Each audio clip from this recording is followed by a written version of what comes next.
नमस्कार. यशस्वी कारकिर्दीनंतर पुढे काय करायचं हा प्रश्न अनेकांना पडतो. अनेकदा इतकं यश मिळवूनही एक प्रकारची पोकळी, एक रिकामापण जाणवायला लागतो. तर आज आपण याच पोकळीवर मात करून आयुष्यात एक नवी आणि अर्थपूर्ण सुरुवात नेमकी कशी करायची हेच समजून घेणार आहोत.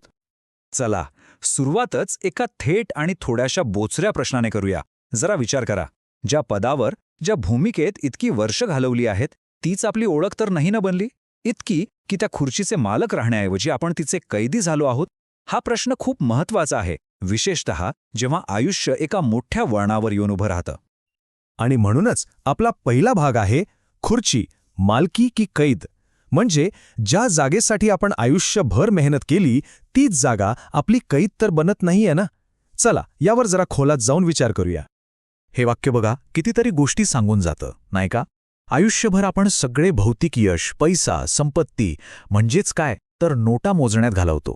आणि त्यात काही गैर नाही, ते यश आहेच. पण एका ठराविक वयानंतर जर आपण आपल्या आतल्या आवाजाकडे, आपल्या श्वासाकडे लक्ष दिलं नाही, तर मिळवलेलं सगळं यशसुद्धा अपयशासारखं वाटू शकतं. खरा संघर्ष नेमका इथेच सुरू होतो. मग प्रश्न हाच उभा राहतो की आयुष्याच्या या टप्प्यावर यशाची व्याख्या नक्की काय असावी? जे काही मिळवलं ते घट्ट धरून ठेवणं म्हणजे यश, की त्याही पलीकडे जाऊन काहीतरी नवीन शोधणं हे खरे यश? यावर प्रत्येकाने विचार करणं खूप गरजेचं आहे. आता यावर एक उत्तर आपल्याला निसर्गात सापडतं. चला पाहूया गरुडाचा धाडसी निर्णय. बदलासाठी आवश्यक असलेली प्रेरणा आणि शिकवण आपल्याला या गरुडाकडून कशी मिळते ते आता बघूया. जरा कल्पना करा, गरुड जेव्हा म्हातारा होतो, त्याचे पंख इतके जड होतात की त्याला नीट उडताही येत नाही. त्याची चोच बोथट होते. त्याच्यासमोर फक्त दोनच पर्याय उरतात. एक तर मृत्यू स्वीकारावा किंवा एका प्रचंड वेदनादायी प्रक्रियेतून स्वतःला झोकून द्यावं. तो दुसरा पर्याय निवडतो. उंच पर्वतावर जाऊन स्वतःची चोच दगडावर आपटून तोडतो आणि मग त्या नवीन आलेल्या चोचीने आपले जड झालेले पंख उपटून टाकतो. या सगळ्या वेदना तो का सहन करतो? कारण त्याला माहीत असतं की यानंतर त्याला एक नवीन आयुष्य, एक नवी झेप मिळणार आहे. म्हणजे बघा, गरुडाचा हा निर्णय अंत नाहीये, तर एका नव्या सुरुवातीसाठी सहन केलेली वेदना आहे. तो बदलाला धैर्याने सामोरं जातो. आपल्या आयुष्यातही असाच बदल गरजेचा असतो. आपली जुनी ओळख, जुन्या गोष्टी सोडणं वेदनादायी असू शकतं, पण नव्या आयुष्यासाठी, नव्या इनिंग्ससाठी ते आवश्यकच असतं. त्या गरुडाच्या जड पंखांप्रमाणेच आपला अहंकार, आपली जुनी ओळख आपल्याला जड झालेली असते. मी कोण होतो, माझं पद काय होतं, माझा मान काय होता, या विचारांना सोडल्याशिवाय आयुष्याची दुसरी इनिंग्स सुरूच होऊ शकत नाही. आणि हो, ती वेदना सहन करण्याची तयारी ठेवावीच लागते.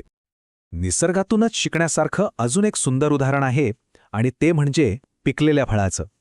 हे आपल्याला योग्य वेळी गोष्टी सोडून देण्याचं आणि आपलं ज्ञान, आपला अनुभव वाटण्याचं महत्त्व शिकवतं. किती सुंदर आणि सोपा विचार आहे हा. बघा, कच्चं फळ फांदीला घट्ट चिकटून राहतं, कारण त्याला अजून वाढायचं असतं, अजून शहाणपण मिळवायचं असतं. पण जेव्हा तेच फळ पूर्णपणे पिकतं, तेव्हा ते सहजपणे आपोआप फांदी सोडून देतं.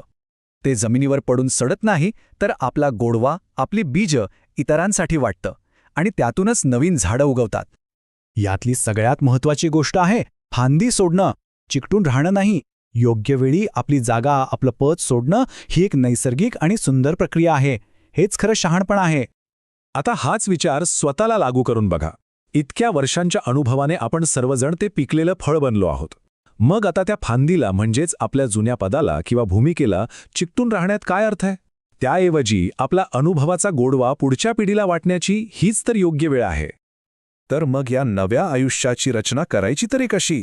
ही निवृत्ती नाही, हे लक्षात घ्या. ही एक नवी सुरुवात आहे आणि यासाठी एक ठोस, कृतिशील आराखडा आपण पाहूया. सगळ्यात पहिलं आणि महत्त्वाचं, आपली ओळख बदला. डोक्यातून रिटायर्ड म्हणजेच निवृत्त हा शब्दच काढून टाका. त्याऐवजी स्वतःला एक एक्सपिरियन्स्ड एनर्जेटिक सिटिझन म्हणजेच अनुभवी उत्साही नागरिक किंवा EEC माना.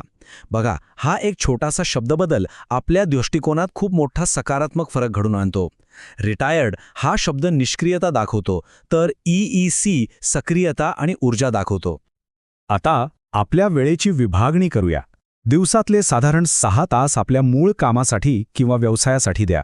यामुळे काय होईल तर तुमची कामावरची पकड कायम राहील, तुमचं कौशल्य आणि अनुभव कामी येईल आणि आर्थिक स्थैर्यही टिकून राहील.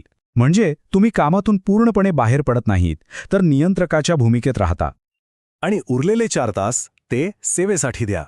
हीच ती फांदी सोडून गोडवा वाटण्याची प्रक्रिया आहे. ही सेवा कोणत्याही स्वरूपात असू शकते. तरुणांना मार्गदर्शन करणं, एखादं सामाजिक कार्य करणं किंवा आपल्या आवडीच्या क्षेत्रात योगदान देणं. यातून जी आत्मिक शांती मिळते ना, ती खरंच अमूल्य आहे. तर हा आहे तो नवीन आराखडा. 6 तास धंदा आणि 4 तास सेवा. हे एक परफेक्ट संतुलन आहे. यातून व्यावसायिकदृष्ट्या सक्रियही राहता येतं आणि समाजाला काहीतरी परत देऊन आत्मिक समाधानही मिळवता येतं. हीच आहे तुमच्या आयुष्याच्या यशस्वी दुसऱ्या इनिंगची पटकथा. आणि शेवटी जाता जाता पुन्हा एकदा तोच प्रश्न. आपण ते पिकलेलं फळ आहोत, ज्यामध्ये अनुभवाचा प्रचंड गोडवा साठलेला आहे. आता ठरवायचा आपण आहे की फांदीला चिकटून राहून तो गोडवा वाया जाऊ द्यायचा, की जमिनीवर पडून तो इतरांना वाटायचा. आपल्या अनुभवाचा गोडवा कोण चाखणार याचा विचार नक्की करा.